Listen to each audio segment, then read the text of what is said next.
Барлықтарыңызға сәлем қыздар. Бүгін сіздермен бірге өте оңай әрі тез дайындалатын нан кебаб жасайтын боламыз.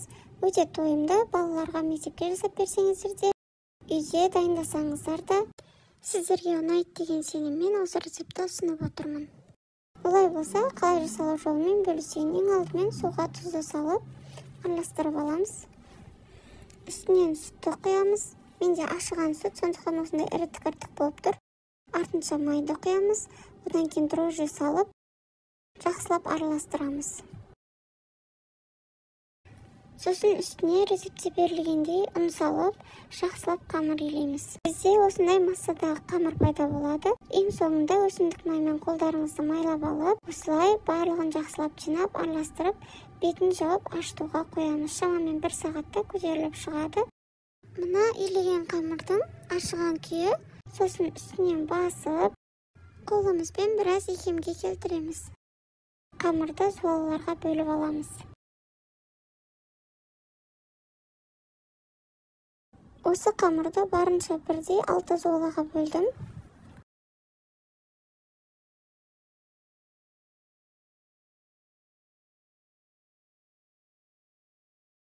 Егер үйлеріңізде көпшілік болатын болса, онда одан да көбірек рецептпен қамыр жасап дайындауларыңызға болады. Менде азғантай адам болғаннан кейін осылай жасадым.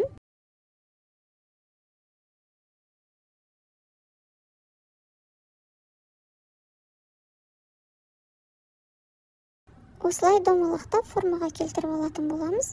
Міне ашығанын өздеріңіз көріп тұрсыздар. Және де формаға листке қойған кезде үстінен кішкене басып қоямыз. Сонда бұл кебаптың формасына келеді. Және де ортасын кескен кезде салмамызды салуға ыңғайлы болады. Жеуге де қолайлы.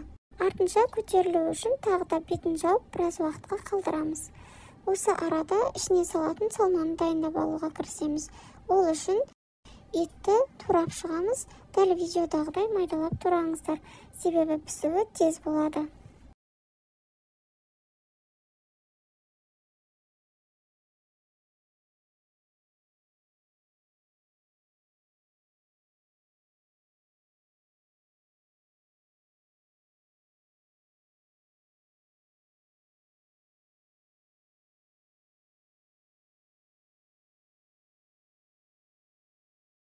Бір бас пиязды алып, оны да жақсылап турап аламыз. Барынша майдалау етіп турауға тырысыңыздар.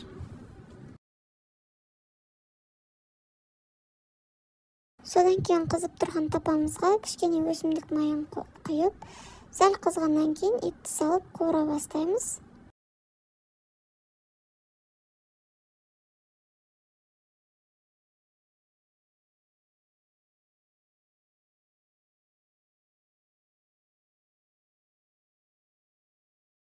Етті жақсылап қуырып алғаннан кейін үстінен пиязды салатын боламыз.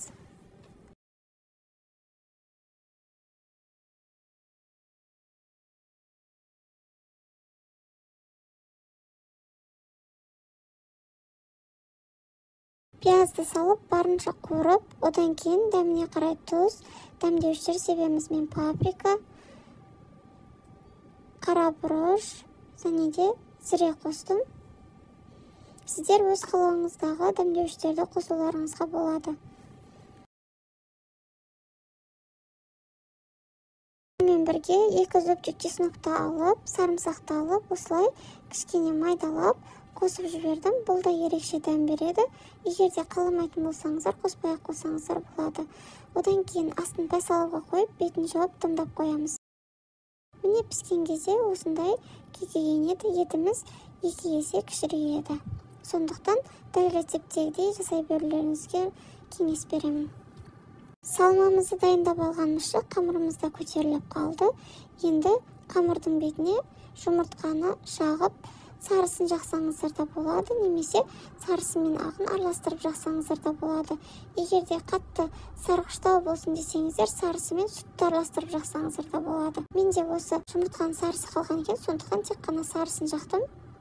Үстіне тмин себетін боламыз, яғни седана деп те айтады. Күнде сеппегендеріңіз абзал, себебі етті тағамдарға осы седана жақсырақ дәм береді.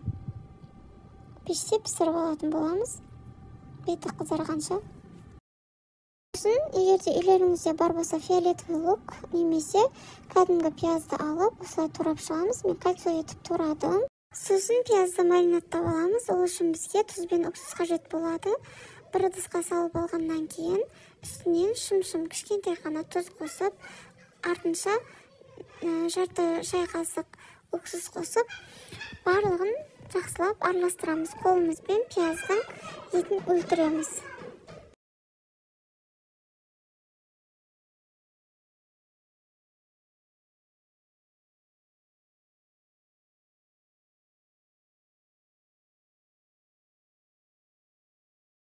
Байқап тұрғандарыңыздай, біздің нан кебабымыздың наны дайын болып шықты. Бұл өте әдемі болып пісті. Ыстық кезінде ұстауға ыңғайсыз болғандықтан сіздерге осылай қолғаппен көрсетіп тұрмын. Нанның үстінен басқан кезде осылай қайтадан орнына келіп көтеріледі. Ішінің бәрі піседі. Өте жұмсақ нан болып шығады.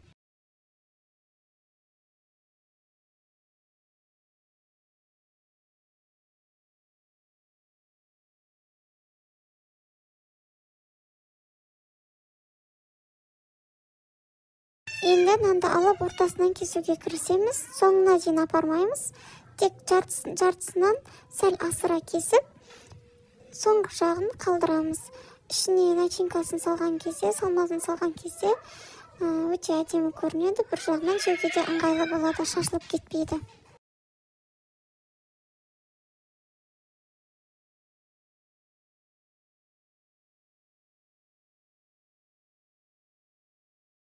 Басына дайындап алған салмамызды барлығына бірдей бөлікте салып шығамыз. Астына ет, үстіне пияз, және де тағы да егерде аз көрініп жатқан болса, үстіне тағы да ет қоссаңыздар болады. Мен аз адамға жасағаннан кейін осындай аз мөлшерде істедім. Егерде көп адамға жасайтын болсаңыздар, рецепті көбейтіп азайта бересіздер.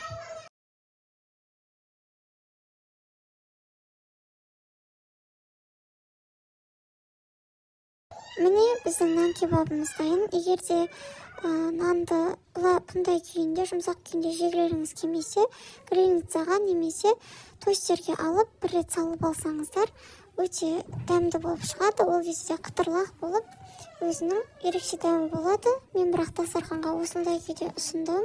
Екінші жағдайда жасап көрдім, бірақ түсіруге мүмкіндік болмады.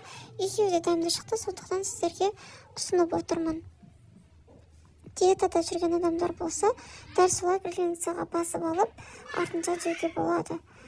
Міне, нанымыздың ортасын кесіп көрсететін боламын. Барлық жері өте дәмді піскен нан болып табылады. Тойымды ең бастысы. Барлықтарыңызға ас болсын. Видеоны соңына дейін көрген болсаңыз, каналыма тіркеліп лайк басып кетуді ұмытпаңыз.